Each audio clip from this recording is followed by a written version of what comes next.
Bom, vamos continuar nossa série de vídeos. Um cafezinho aqui, porque está meio friozinho.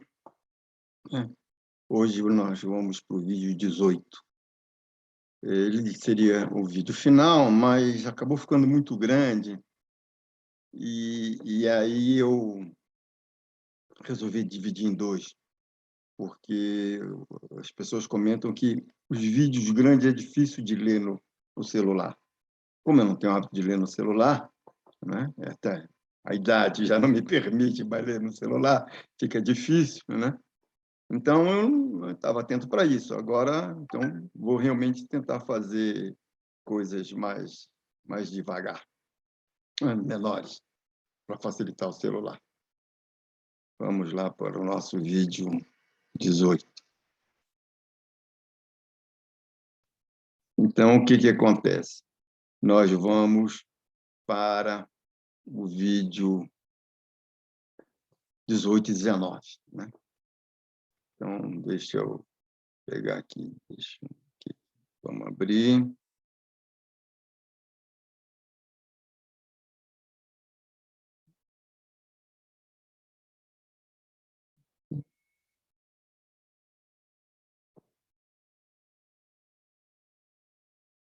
Então, continuando aqui, Lenin sobre o imperialismo, vídeo 18, e toda essa série de vídeos sobre o Lenin, dedicada à minha saudosa amiga Cláudia Botelho, do Zaboto.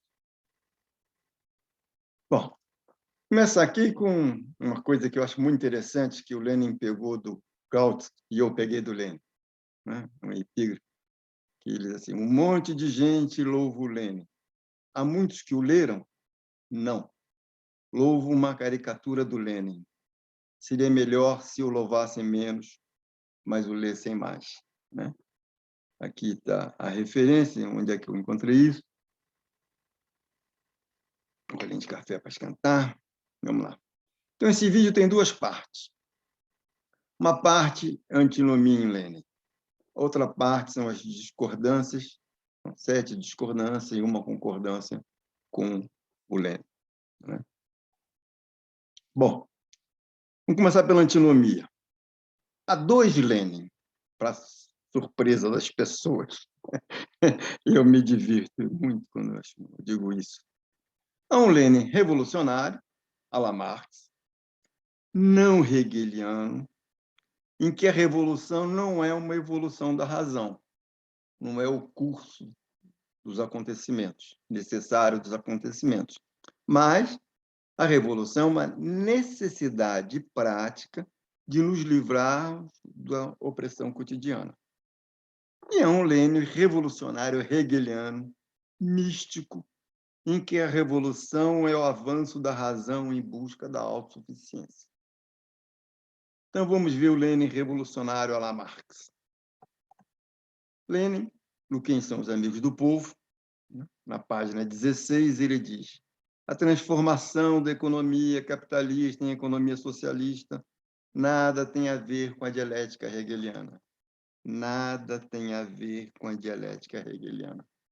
A dialética era usada por Marx apenas como forma de expressar-se e não como método de análise.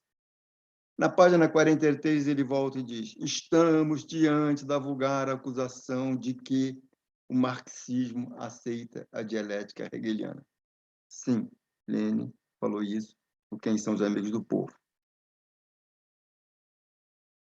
Vamos continuar. Na página 52 e 53, ele diz: o caso da expropriação dos expropriadores, tratando da transição do capitalismo para o socialismo, o fio condutor e a contradição entre o desenvolvimento da socialização do trabalho e a centralização dos meios de produção. Algo absolutamente distinto da tríade hegeliana. Gol do Lenin, gol de placa, puro Marx, tal como mostrado nos vídeos, né, exibidos aqui neste canal. E isso nada mais são do que as aulas que eu leciono na disciplina Marx, a destruição da economia política. Vamos agora ver, então, o Lenin místico à la Hegel. nesse mesmo texto, Quem são os amigos do povo, Lenin dá uma cambalhota. Vou insistir, cambalhota. Eu pego esse termo do Marx, no Miséria da Filosofia, ridicularizando os hegelianos que saem do concreto, vão para a categoria lógica, dão uma cambalhota e voltam para o concreto. Então, o que disse o Lenin? O materialismo deu um salto de qualidade quando reduziu as relações sociais, as relações de produção, e estas, as forças produtivas. As forças produtivas estão em permanente desenvolvimento, desenvolvendo a organização social mercantil até a sua transformação em organização capitalista, desenvolvendo a necessidade da sua transformação em outra relação social de produção. Olha o que é o movimento: as forças produtivas em permanente desenvolvimento, em permanente movimento das forças produtivas, né? Desenvolve a organização social mercantil até a sua transformação em organização capitalista e desenvolve a necessidade dessa transformação de organização social capitalista em uma outra relação social de produção. E como? Criando as classes antagônicas, burguesia e proletariado. Olha que coisa interessante. As forças produtivas, em permanente desenvolvimento, criam as classes antagônicas, burguesia e proletariado. Chama bastante atenção disso, porque nós vamos voltar a esse ponto mais à frente. Então, esse Lenin, esse mesmo Lenin, que diz que dialética era uma bobagem, que o Marx não tinha nada a ver com a dialética, diz, não, o conceito de forças produtivas desenvolve e cria. Bom, está visto que não acho que não há divergência de que estamos tratando de dois Lenins no mesmo texto. Quem são os amigos do povo? Tá certo? Então, vamos continuar. O que tipo de discordância que eu coloco por causa disso? Vamos lá.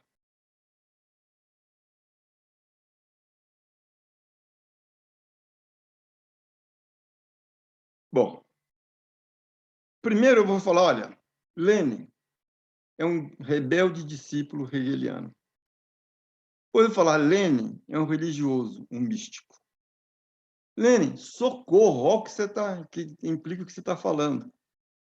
Lenin tem determinismo, tem finalismo e tem um otimismo histórico.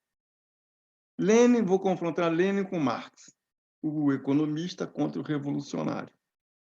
E vou perguntar, vale a mesma crítica do Lukács ao Bukharin, de que Lenin e Bukharin padeceriam de um materialismo burguês? Né? Por fim, vou dizer, Lenin padece do misticismo hegeliano, né? E vou encerrar com uma concordância com Lenin 1. Dialética, para Marx, não é modo de investigar, e sim mero recurso expositivo. Quem lê isso aqui já está de cabelo em pé, né? Os leninistas já estão falando, esse cara é louco, esse cara, né? Eu até fico me divertindo, né? Estão achando que eu sou insano. Né? Bom, não. Tem duas alternativas. Ou aceita a religiosa, vai embora, para de assistir, né? Ou vê até o fim, espera, presta atenção na minha argumentação. Então, vamos continuar.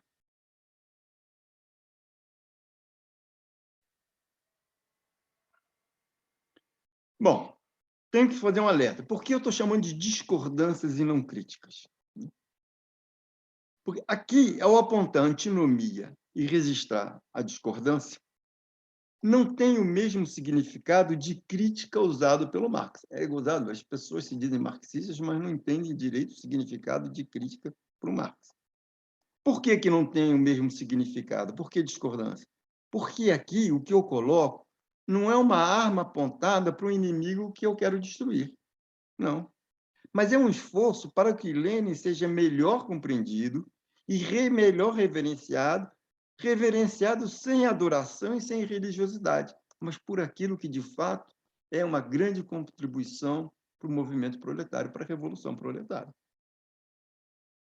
No próximo vídeo, né, no vídeo 19, eu vou mostrar por que apesar das discordâncias com Lenin, eu continuo admirando. Lenin continua sendo uma figura central. Não é por acaso que em todos esses vídeos vocês veem que sempre tem uma foto do Lenin e do Stalin. Eu não sou maluco, eu não sou picareta, né? Eu não sou um doido, né?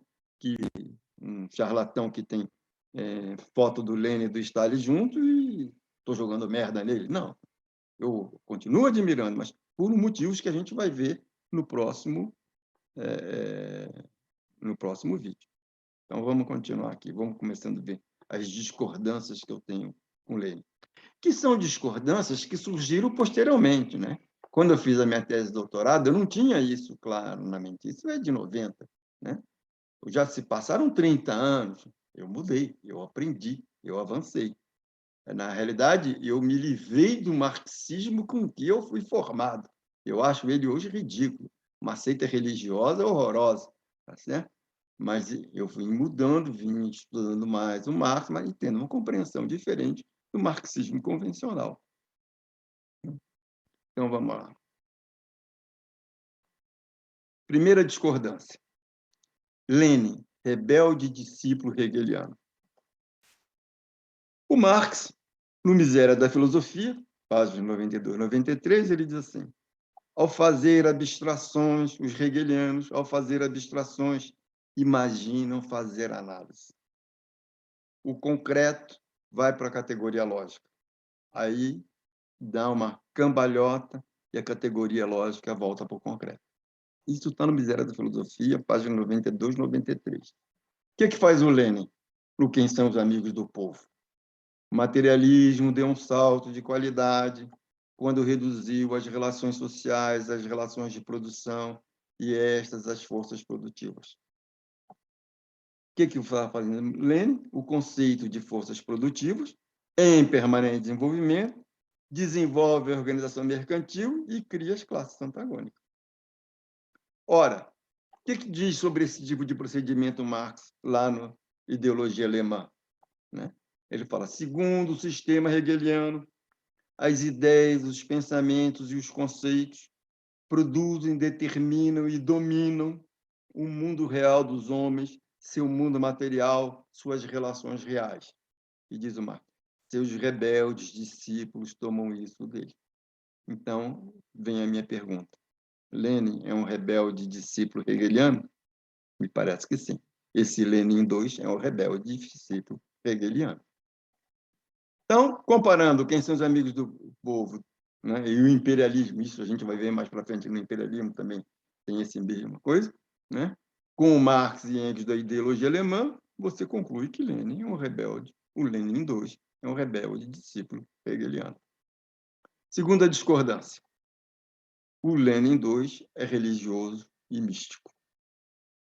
Para mostrar isso, nós vamos ao Marx no Crítica e Filosofia do Direito de Hegel, lá na página 36. O Marx diz, em Hegel, a alma dos objetos está pronta, pré-determinada antes do seu corpo, que não é propriamente mais do que aparência. O corpo é a aparência da alma. O conceito é o filho da ideia em Deus Pai. É o agens, o princípio ativo, determinante e diferenciador. Ou seja, ele está falando de ideia e conceito, são abstrações autônomas. Mas não vamos entrar nessa discussão. Né? Simplesmente mostrar o seguinte, que o marxismo, em que o conceito é o agens, determinante e diferenciador, é um marxismo religioso e místico. Né? É Deus que cria. Chamar conceito, ideia, conceito, é tudo a mesma coisa. Né? Não tem firula acadêmica positivista, mas, no fundo, o que isso tem? Tem um misticismo de que não são os homens que fazem sua própria história. É a história que se faz através dos homens. Então, comparando o Lenin com seus amigos do povo, com o Lenin, com Marx do Crítica e Filosofia do Direito, a gente diz, olha, esse Lenin II é religioso, é místico. Terceira discordância. Lenin, socorro. O Lenin diz assim, no Quem são os amigos do povo? Conceitos, forças produtivas, desenvolve, cria. No imperialismo, ele diz, o conceito, a concorrência intercapitalista é o motor. É a mesma coisa. Né? Então, vamos ver o Marx e Engels no Sagrada Família, né? Explicando o idealismo e Hegel. Diz o Marx, a autoconsciência, o espírito é o todo. Fora dele, não há nada. O autoconsciência, o espírito, é o criador poderoso do universo, do céu, da terra. O mundo é uma manifestação de vida da autoconsciência, que deve alienar-se e adquirir forma a ser de outro. A diferença entre o mundo e a autoconsciência é apenas uma diferença aparente. Dizer que a consciência não distingue nada real de si mesma, dizer que o mundo é, muito antes, apenas uma distinção metafísica, uma quimera do seu cérebro etéreo e uma figuração do mesmo, equivale a dizer que o movimento material, diferente do movimento ideal do cérebro, existe apenas em aparência. E aí o Marx diz: socorro, Ingres. E, segundo lá, o Coisa da Boitempo era um professor que tinha lá, que era hegeliano. Marx está falando socorro, dizer que o mundo é uma aparência, né, da ideia. Aí, mais para frente, ele diz, na verdade, antes, né, que era na página 160, agora na página 157, o Marx tinha dito: o senhor Bauer aplica o aparato mágico hegeliano, faz brotar as categorias metafísicas, as abstrações extraídas da realidade, sacando-as da lógica, e faz com que elas encarnem, e diz o Marx: Ingres, socorro. Ora, Lênin, do Quem são os amigos do povo do imperialismo, comparado com Sagrada Família, o que a gente diz? Lênin, socorro, Lênin, socorro. Quarta discordância. Lênin padece de determinismo, de finalismo, de otimismo histórico. O que disse o Lênin no imperialismo? Mas o capitalismo só se transformou em imperialismo capitalista quando ganharam corpo e se manifestaram em toda a linha os traços da época de transição do capitalismo para uma estrutura econômica e social mais elevada. O monopólio e a transição do capitalismo para um regime superior. Ou seja, é necessariamente uma transição para um regime superior. Vamos comparar isso no Marx. Como é que o Marx, no Grundrisse, que a gente também viu, né, no vídeos sobre o Grundrisse, diz que acontece? A luta de classe, né, faz com que o capitalismo vá para o socialismo ou para a barbárie. O que o Lenin está falando? A concorrência intercapitalista leva necessariamente o capitalismo para o socialismo. Enquanto que em Marx você tem o acaso, em Lenin você tem o determinismo e um finalismo. O fim está dado. Tem uma filosofia da história. Em Marx não tem. Então, vamos ver o que o Marx falou sobre isso nos excertos sobre a economia política de James Mill, logo na abertura, na primeira página. No mundo real, o equilíbrio é fortuito e ocasional. No mundo real, o equilíbrio é fortuito e ocasional. A verdadeira lei do mundo real é o acaso. O Marx falando, a verdadeira lei do mundo real é o acaso. A verdadeira lei na economia política, portanto, é a ausência de lei. Mas a economia política isola o fundamental e cria leis exatas, leis férreas. Ora, o que o Lenin está falando da fase imperialista do capitalismo? Uma fase de composição e parasitismo, cujo futuro necessariamente é ir para uma etapa superior do desenvolvimento social, cujo futuro necessariamente é transformar-se em socialismo. Portanto, Lenin tem determinismo, tem finalismo e tem otimismo histórico. Quinta discordância. O princípio da cotidianeidade nos leva a pensar que a luta de classe tem um papel fundamental no imperialismo do Lenin.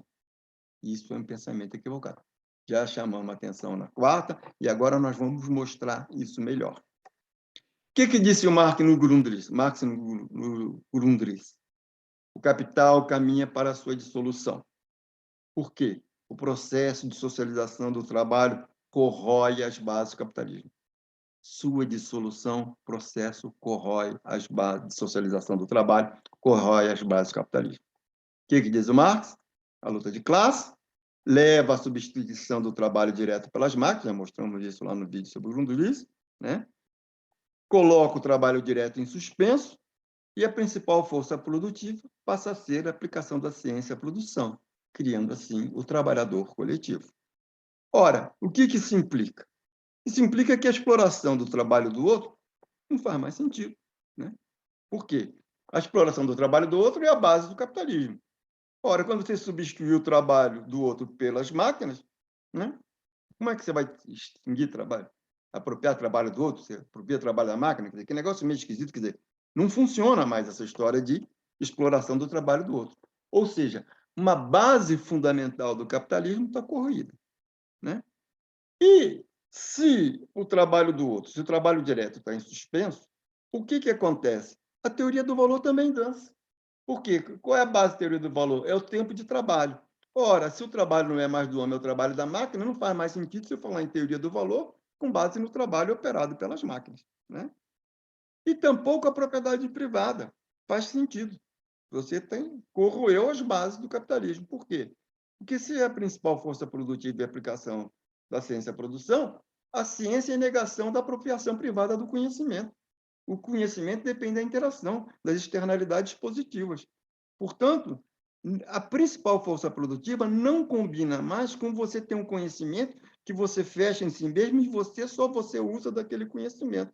O conhecimento tem que se espalhar. Portanto, não faz mais sentido haver propriedade privada. Não faz sentido haver propriedade privada do conhecimento e, portanto, não faz sentido, que é a principal força produtiva, não faz sentido você ter um sistema baseado na propriedade privada. Ou seja, a luta de classe minou, corroeu as bases do capitalismo. Corroeu e corrói, né? Corroeu aqui na exposição, mas ela corrói e vai continuar corroendo. E o Lenin no monopólio, que a gente viu também nos vídeos anteriores. Ora, dada a superioridade da grande produção, a livre concorrência capitalista leva a uma concentração, uma centralização da produção tão grande que chega no monopólio, né? Ora, quando você chega no monopólio, com essa elevadíssima concentração e centralização da produção, né? Você tem uma queda da taxa de lucro que você compensa pelas maquinações financeiras. Já vimos isso, né? Ora, qual é o resultado? Você tem um desestímulo ao progresso técnico, você está numa fase de decomposição e parasitismo. Então, olha que coisa interessante. Qual é o motor do fim do capitalismo? No Marx, é a luta de classe. No Lenin, é a superioridade da grande produção e da livre concorrência. Ora, a luta de classe, consequentemente, não tem um papel fundamental no imperialismo do Lenin, né? O que importa para o Lenin é a concorrência entre os capitais. Esse é que é o fundamental. Ora, assim, tratando do tema desarranjo do capitalismo, futuro do capitalismo, você tem um confronto entre Marx e Lenin. Marx é o revolucionário, está falando da luta de classe, e Lenin é o economista. Então, o que acontece? O Lenin II, né, é um economista e se distingue do Marx, que é um revolucionário. Sexta discordância. Vale para o Lenin a mesma crítica do Lukács ao Bukharin? Lukács, no texto muito interessante, Uma Tecnologia e Relações Sociais, né, ele critica o Bukharin. Por quê? O que diz o Bukharin? O Bukharin é assim, olha, você muda de modo de produção, a tecnologia, o desenvolvimento da tecnologia faz com que você mude o modo de produção, né? Aí diz o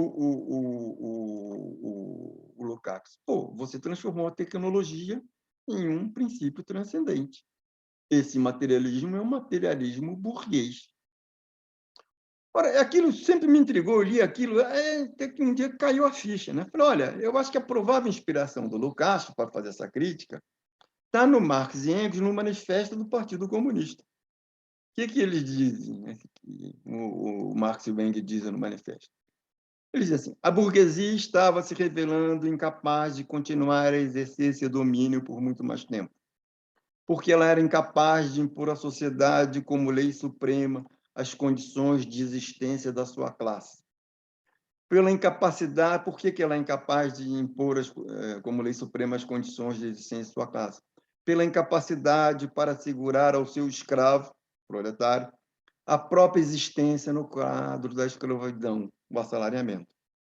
Assim, a burguesia estava se afundando em uma situação em que tem de ser ela alimentar-se o escravo proletário ao invés de ser alimentado por ela. Ora, então, o que me parece? Para Lukács e Marx, a mudança no modo de produção vem quando? Quando a elite tem que sustentar a massa. Ou seja, olha a essência da luta de classe. Não tem nada com a tecnologia autonomamente, um princípio transcendente. Mas a luta de classe é que coloca a necessidade da mudança de produção, né? Ora, esse argumento está muito longe do argumento do Lenin. Qual é o argumento do Lenin? É o permanente desenvolvimento das forças produtivas que levam ao monopólio, né? E que leva à decomposição e parasitismo. O argumento do Lenin está mais perto do argumento do Bukharin do que do Marx. Ou seja, Lenin transforma forças produtivas num princípio transcendente. E aí, o que é interessante, não posso deixar de chamar a atenção aqui, essa questão da mudança do modo de produção. Interessante porque ela chama atenção para o Bolsa Família. O que é o Bolsa Família? Vamos dar uma paradinha aqui. O Bolsa Família não é uma coisa da esquerda. Só ignorantes pensam que a esquerda é que inventou o Bolsa Família, renda mínima, essas coisas, qual seja lá o nome que você queira dar, né? Na realidade, isso vem dos liberais. Milton Friedman, Hayek, que são os pais dessa ideia, né? E o que parece que isso está indicando? Parece que eles estão reconhecendo a dificuldade do capitalismo de se reproduzir. Eles estão reconhecendo que o capitalismo produz um excedente populacional que ele não tem o que fazer. Então, o que você coloca? Ou você mata esse pessoal, né? Que faz uma solução lá nazista, toca fogo, né? Mata. Ou você dá um modo para esse pessoal sobreviver, sem mudar o sistema. Então, você fica dando esmolas, né? Em vez de chamar de esmola, você, até porque o Friedman é judeu, não ia chamar... não, é herança judaico-cristã, mas isso não é esmola, né? Então, em vez de você dar esmola, você dá um imposto de renda negativo, você dá uma renda mínima, dá uma Bolsa Família. Ou seja, se é assim, essa história do Bolsa Família, né, e dado o sucesso que ele tem no mundo, isso deu ao Lula um prestígio internacional, e cada vez mais essa questão está se colocando pelo mundo todo, né? Talvez esteja indicando que você está entrando numa fase em que a elite, ela, em vez de ser sustentada pela massa, ela tem que sustentar a massa. Então, portanto, está sinalizando o fim do capitalismo, seja, então, pela transformação em socialismo, um sistema produtivo coerente com o modo como você produz, né? Ou você vai para a barbárie, que é manter essa massa de deserdados vivendo de esmola, com uma minoria tendo todos os benefícios e essa imensa massa de deserdados vivendo de esmola, né? E isso o que é? Isso é a barbárie. Isso não está excluído.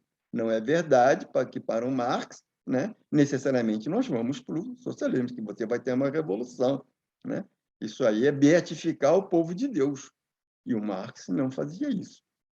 E é interessante porque o próprio Lenin, a gente já viu, ele não beatifica, né? Porque ele fala da aristocracia operária como um personagem da fase monopólio. E ele denuncia, né, a aliança ideológica da aristocracia operária com a oligarquia financeira, né? Tem dois Lenins, né? O Lenin 2 é que eu não gosto. O Lenin 1 a gente vai ver o que é bom. Vamos continuar aqui na nossa exposição. O que é isso aqui? Não, estou aqui errado, não tem nada de chat. Eu e a minha tradicional dificuldade para lidar com essas coisas. Bom, então, qual é a pergunta? Vale para o Lenin a crítica do Lukács ao Bukharin? Eu acho que vale. Para o Lenin 2, vale. Vamos para a sétima discordância. A antinomia aqui apontada sugere que Lenin, no Quem São os Amigos do Povo, não dominava adequadamente a dialética hegeliana. Não é, portanto, surpreendente que, posteriormente, quando Lenin leu Hegel, se encantasse e erradamente tivesse dito que é preciso ler Hegel para se entender melhor o Marx, né?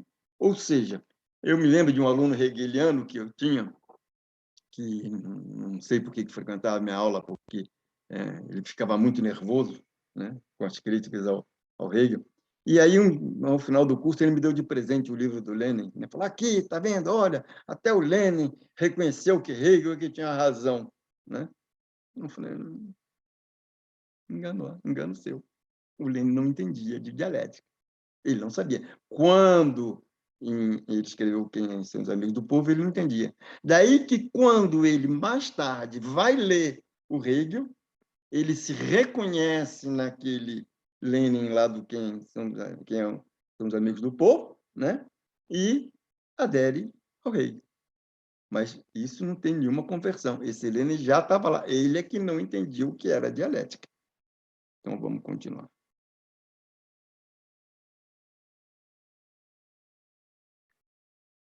Aí, isso responde a uma questão que, por muito tempo, perpassou a minha vida.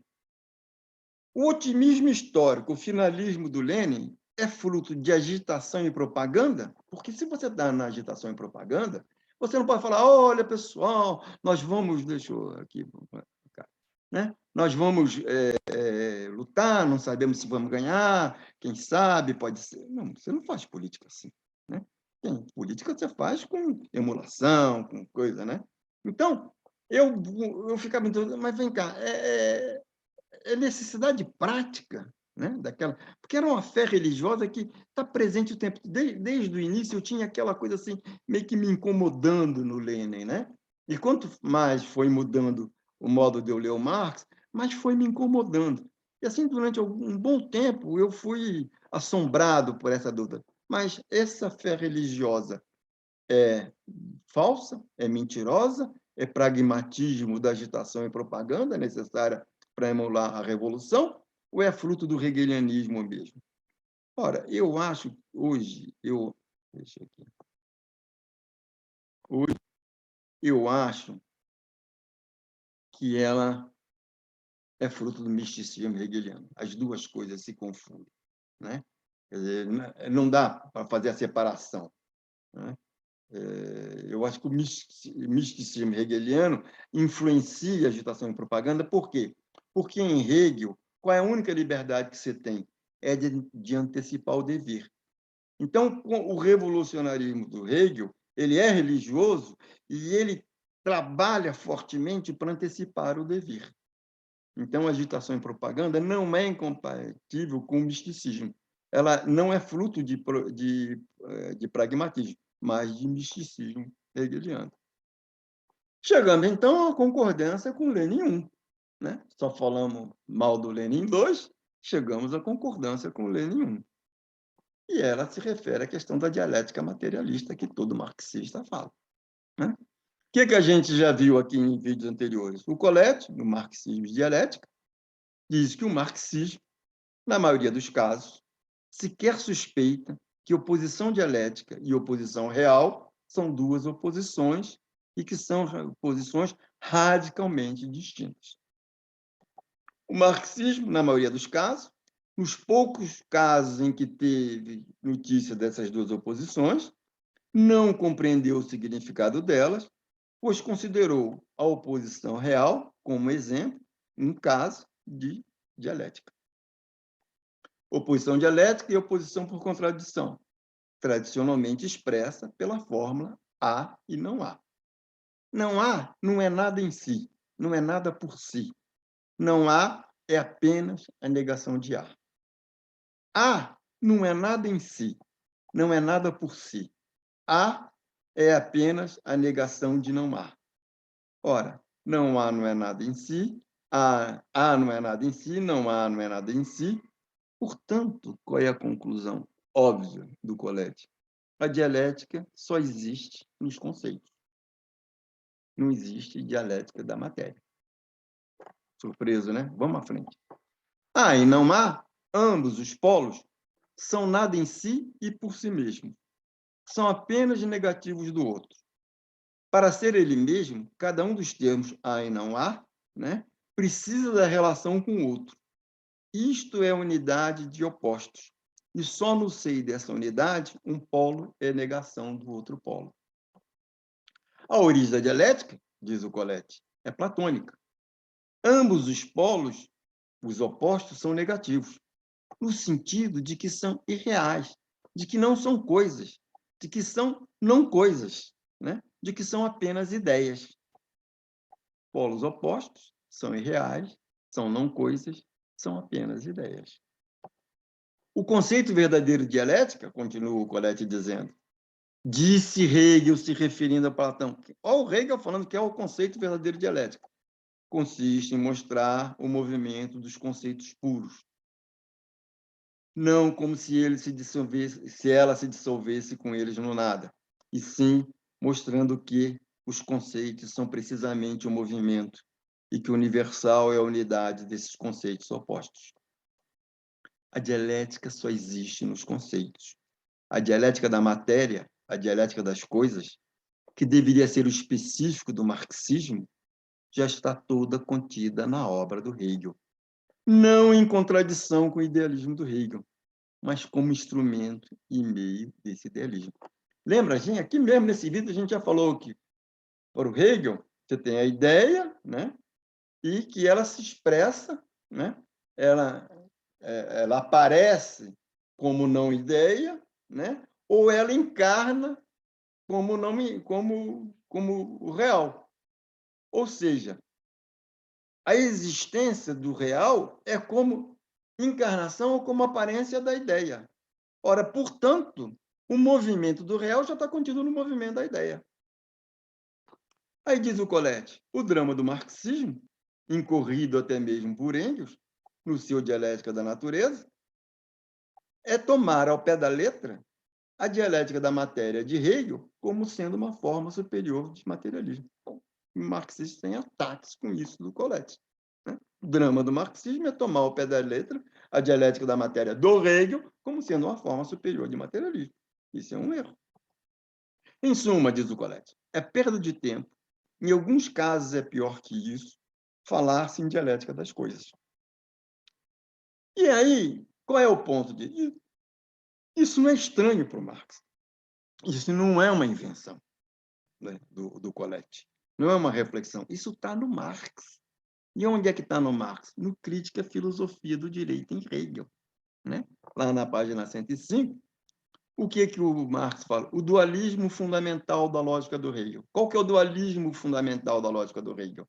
Tratar a universalidade e a singularidade, os momentos abstratos do silogismo, os momentos abstratos da inferência lógica, como opostos reais, como antítese real.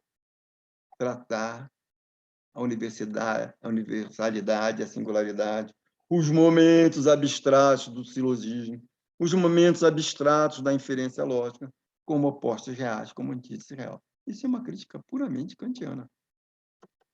Ora, quando Marx está dizendo, ou melhor, criticando, destruindo Hegel por tratar os momentos abstratos do silogismo como opostos reais, o Marx está dizendo que o silogismo, posição, oposição, composição, ou em grego, tese, antítese, síntese, ou na fórmula sacramental, como ele fala isso na Miséria da Filosofia, afirmação, negação e negação da negação, só vale para os conceitos.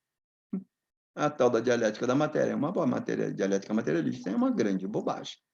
Né? Bom, se não fosse assim, eu pergunto para você, por que o Marx, lá no prefácio da segunda edição, né, na página 28, ele diz, é mister, sem dúvida, distinguir formalmente método de exposição de método de pesquisa. O que ele está chamando de fundamental distinguir método de exposição e método de pesquisa. Por que ele está falando isso? Diz o Marx ainda, a investigação tende a apoderar-se da matéria em seus pormenores, analisar suas diferentes formas de desenvolvimento e perquirir a conexão íntima entre elas. Ora, isso aí não tem nada com dialética, porque na dialética o que é? É o conceito que vai se movendo e criando as coisas. O que o Marx está falando? Não, não tem um conceito que vai criando as coisas. Eu tenho que olhar e ver como é que uma coisa se originou da outra. Né? Eu estou olhando a posteriori. Nós vamos ver isso bem mais para frente, no próximo vídeo. E aí, apoderar-se da matéria em seus pormenores, analisar suas diferentes formas de desenvolvimento e perquirir a conexão íntima entre elas.